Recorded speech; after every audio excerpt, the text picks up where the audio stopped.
Now clap your hands and stamp your feet. Well, this happens to be a musical treat.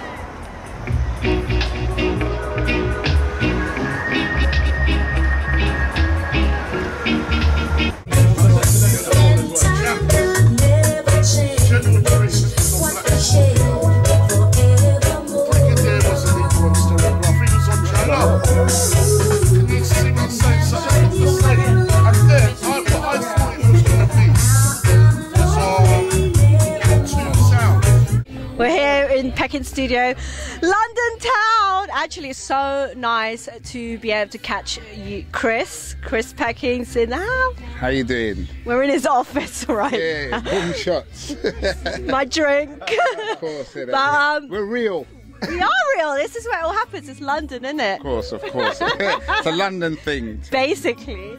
And talk about London thing, let's like break it all down, because this is where it's all been happening, especially on the reggae scene for many years. That's right. Well, obviously this is like the catalyst, obviously, from my dad, George Price, aka the name Peckings. That's where it all comes from. He came from Jamaica, 1960.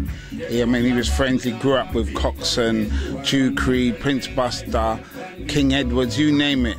If you didn't know him, you didn't come from West Kingston, you didn't do music. So obviously the sound system with the great legendary Coxsone Dodds Studio One, till he came to London, started distributing music, flatfoot hustling style, Jamaica style, till he opened the original store down the road in '73. And after he passed away in '94, we came here 2000, started the label Peckings, which is kind of like catapulted the name even more. This CD, Bitty McLean on Bond Street. And what's it been like, that journey for you after carrying it on? Well, it's, you know, like when you're born into something, you just see it as like it's natural. You don't see, you're not really taken aback by it. I mean, you meet artists. I mean, I've grown up around, you name it. Do you understand? It's not even worth going into it, but it's like second nature after a while. Until you start doing it yourself, it's kind of like, our purpose was like what we saw Coxsone Dodd and Jew Creed and all those guys do, bring in new artists and seeing them grow. Like, obviously Bitty wasn't a new artist, he was established, but what we did with him was completely different from what he was doing before. Basically, and since then we've developed people like Gappy Ranks, Lady Lex, you got people like Top Cat, Tip Irie, who we work with, UK, and try and push the UK artists to a different level. Yeah, well, exactly, you were saying you've got like all these old school vibes, but you got these new, new artists, and it's old school, new blood. Yeah, that's right. That's it. That name came up. My brother dubbed you old school, which is quite good. You know, it's old music, but it's new blood. And the new younger artists, their renditions of the rhythms, how they hear it's completely different to the people from the original times. You know, so like the girls will be more R&B on the rhythms.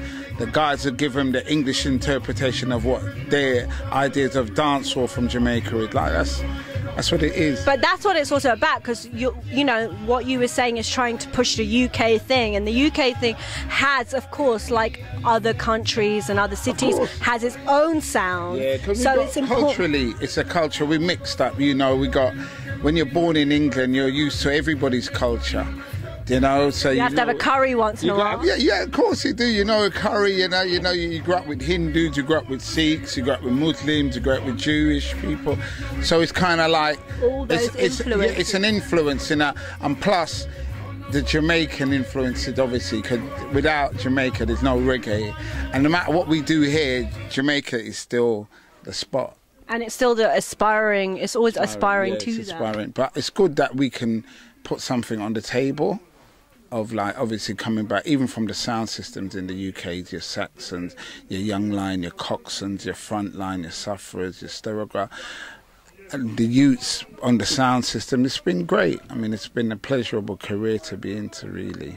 I'm sure. And of course, it's so nice that Peckings is still going on. I mean, I was covering the reggae awards, the British Reggae Awards, and you guys bagged 2 awards. One was for Best Producer and one was for Best Label. Ah! I can't remember everything off the top of my head, but that was I mean, how does that make you feel when it's hard work? Yeah, it's good that the public is showing their adulation of what you're doing. It makes it really appreciative. I mean, that's why. But in the UK, we closely work with all the labels. So Necessary Mayhem, Stingray, Maximum Sound, Gaffer Blue. I mean, we all work together on a thing because we're the last of it, really, because the younger kids are really into their drum and bass, garage, grime and that. But we're still trying to hold this thing together. So it was really nice to win the 2 awards, and to people that come on the label, like Lady Lex won Best Female, Chris Ellis won an award, Gappy won, Lavella, Gappy won too, and they're all like people at the and you guys have basically, it's like your crew, right? Yeah, it's a crew, and that was nice, you know. But we've got more coming. We've got Baby Boom, we've got Ras Demo, who's smashing up Canada at the moment. He did Sting. You know, we got Randy Valentine. Watch out for that kid. Okay. He's going to be big. And I mean, your brother Duke was just letting us hear some tracks, and it sounds like you got really, really fly stuff.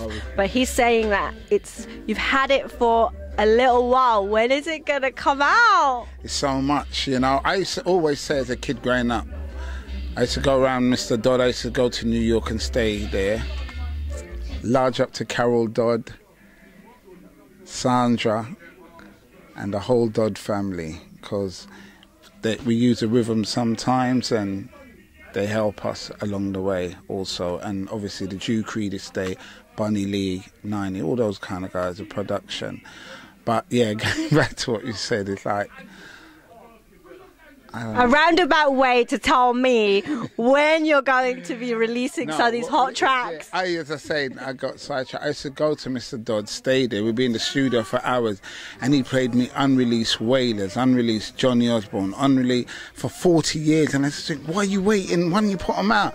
But sometimes you get so caught up recording all the time, you don't really realise you're building up this catalogue, and people, you're giving them out to DJs to play, they're playing it, people's ringing you up. So we got more serious on it this year. We got the digital coming through now, because you couldn't buy our stuff digitally. So we're going to do like Starkey Banton, as I said, all those people, Layla Rose, Sparky, Gappy, more albums with Gappy, stuff like that. So within the next month or so, we got a load of 7-inches coming out, singles, and the digital will be up by the end of March, April. Really. So if it's April, end of April, that's like in a few weeks. Yeah, so digital will be up for Peckings stuff through Believe Digital. So thank you so much for giving us the time to do this. It's been, I can't believe. I am from London, I'm the reggae girl about town, and I've only just reached your doorstep, but I'm really glad I have, and it's been an honour because Peckings has, as you know, growing up, if you don't know about Peckings, you might as well not know about anything. So, the 29 you've got roughly around 29 artists, right?